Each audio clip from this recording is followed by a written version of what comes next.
Where's my base?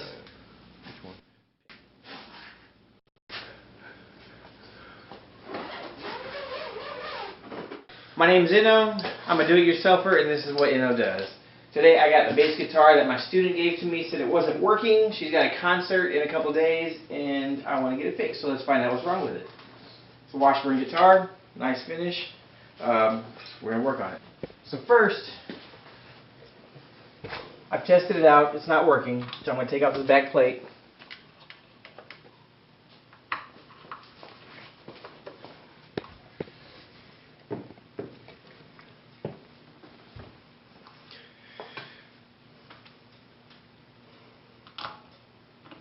I'm taking this retaining nut off so I can take out the potentiometer and the volume knob where I see there's a loose wire. So this wire obviously has to be soldered for it to work, because if there's no current going through it, there's obviously going to be no volume. So we're going to test this out just to make sure we can get it working, make sure I solder it in the right spot. I got it connected to a bass amp and turn the amp on. We hear all that buzz. That means there's a ground that is shorted out, and obviously there's no sound coming out. So we're going to take this wire and touch it in a few spots so I can find out where to solder it. Oh, you hear it? Alright, so I'm going to test this on a couple spots.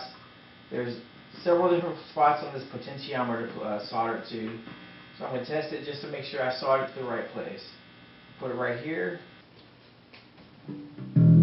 Oh, sound works. So this is just a basic ground wire. So I can solder to either that spot or that spot, and the bass guitar will work fine. So let's turn this off. And I'll plug the bass guitar and get my soldering iron ready. I want to protect the bass because it's not mine, number one. And number two, because it is an instrument. If I mess it up, it's not going to work. So I have solder, and I have a hot soldering iron. Be careful around the soldering irons. You'll burn yourself and you'll forget that they're hot.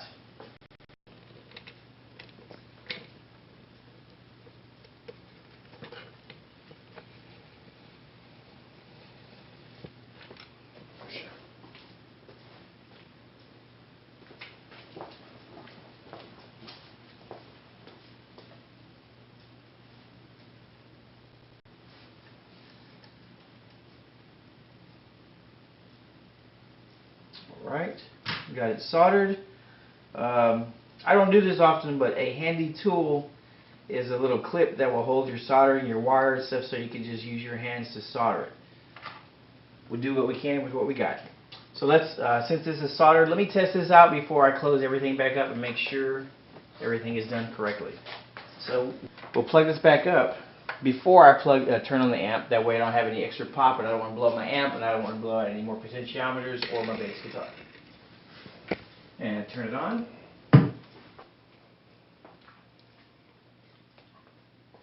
And let's check it out. Perfect. Needs to be tuned, but it works now. So I'll turn the amp off. Then I'll unplug it. And then I got to set this back in there. So once I got it soldered on, I can reinstall this, and it has a washer that goes on before I put it back through the wood. Push those wires down, and I'll hold the potentiometer while I turn it over, and then I have a washer that goes on first, and then I have the retaining nut that goes on after that. Once I get it on, I'll get it threaded, and then I'll still hold it while I take my 7/16 ratchet and tighten it up.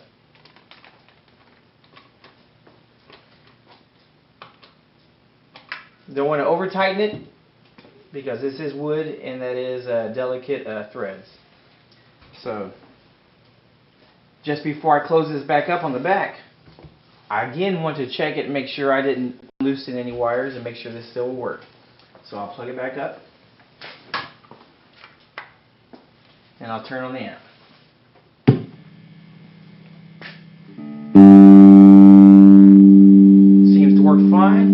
knob back on and test out the volume potentiometer. No sound.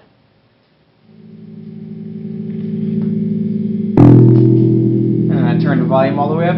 Perfect. And now I'm going to turn this amp off and unplug the bass guitar. Now, the last thing I got to do to finish this up is put the back plate back on.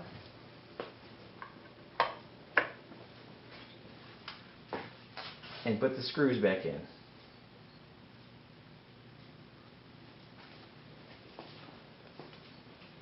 Alright, I got the back plate back on.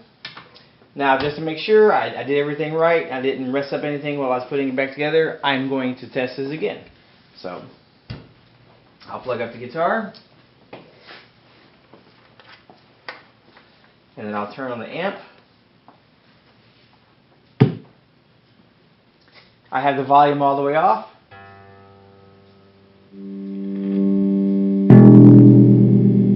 Guitar works. My name is Ino. I'm a do-it-yourselfer, and this is what Ino does. This is feedback.